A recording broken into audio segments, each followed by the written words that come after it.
साथियों जोहार। आइए एक बार फिर आपको लेकर चलते हैं ऐसी कहानी में जिसे सुनने के बाद आपको लगेगा कि हम क्या थे और क्या हो गए।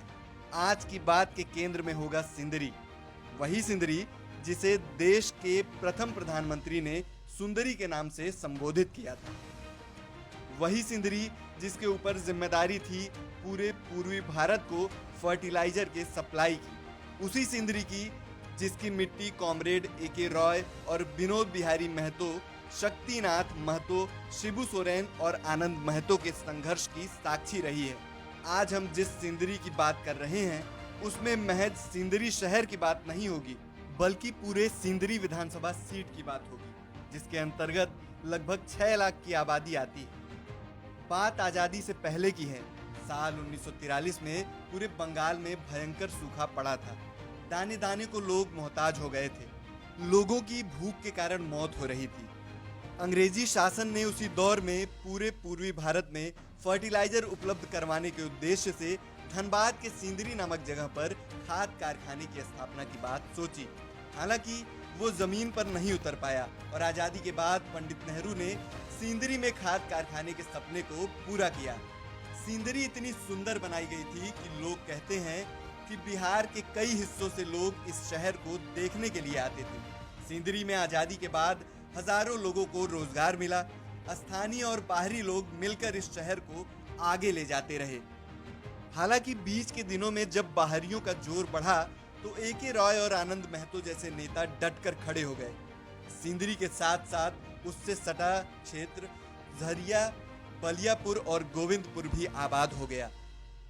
बलियापुर और गोविंदपुर के क्षेत्र में हजारों की संख्या में छोटे बड़े कारखाने लगे।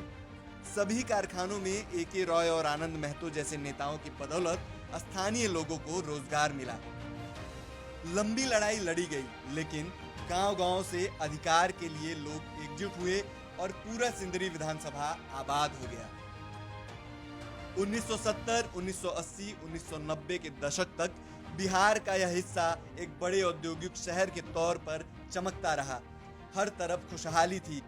अगर कोई शोषण की कोशिश करता था तो ए.के. रॉय और आनंद महतो जैसे नेता डट कर खड़े हो जाते थे। कारवां बढ़ता गया था। सिंदरी विधानसभा क्षेत्र के अंतर्गत बीआईटी सिंदरी, कई कॉलेज, हाई स्कूल, बड़े और छोटे हजारों इंडस्ट्री तेजी से आगे बढ़ रही थी। इसी बीच केंद्र में नई आर्थिक नीति आई और साथ में लेकर आई अफवाहों का बाजार। अफवाहों के मास्टर ने अफवाहों की बांसुरी जमकर बजाई। जहां सिंदरी भी वंचित नहीं रहा इन अफवाहों से। जिसने मजदूरों के लिए लड़ाई लड़ी, जिसने किसानों को जमीन का मुआवजा दिलवाया, जिसने कोल इंडिया, डीवीसी, सिंदरी फर्टिलाइजर के प्रबंधन से लड़कर स्थानीय लोगों को नौकरी दिलाई, उसके ही खिलाफ अफवाह फैलाया गया। साल 2000 आते आते सिंदरी सीट से ऐसे लोग चुनाव जीतने लगे जिन्हें इस मिट्टी का दर्द नहीं था, जो गुलाम थे दिल्ली और रांची के। हमारा सिंदरी सुंदरी से भी बदसूरत होता गया। सिंदरी ने आजादी के 50 साल में जो पाया था वो अगले 25 साल में खो दिया। आज हमारे सिंदरी के पास कुछ भी नहीं है। सिंदरी में पिछले 25 साल में से एक भी सरकारी कॉलेज नहीं खुले हैं। सिंदरी में एक डेटा के अनुसार हर साल औद्योगिकीकरण की रफ्तार नेगेटिव है, अर्थात नए इंडस्ट्री खुल नहीं रहे हैं बल्कि पुराने बंद हो रहे हैं। पिछले 25 साल में बड़े छोटे लगभग 1500 औद्योगिक केंद्र बंद हुए हैं।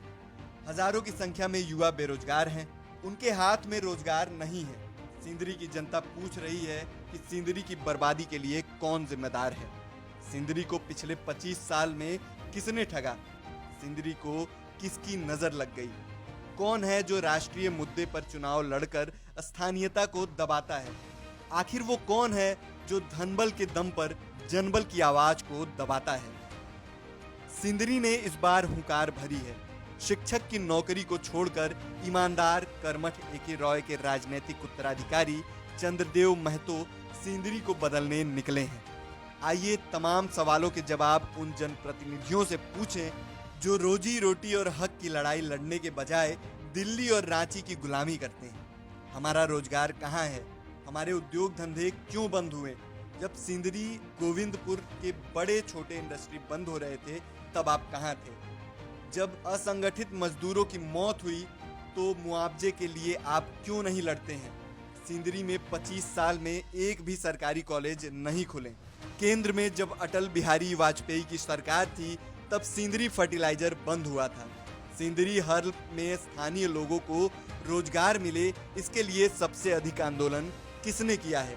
जवाब आपको मिल जाएगा, चंद्रदेव महतो उर्फ बबलू महतो। आइए एक बेहतर सिंदरी के निर्माण के लिए, एक बड़े बदलाव के लिए संकल्प लें।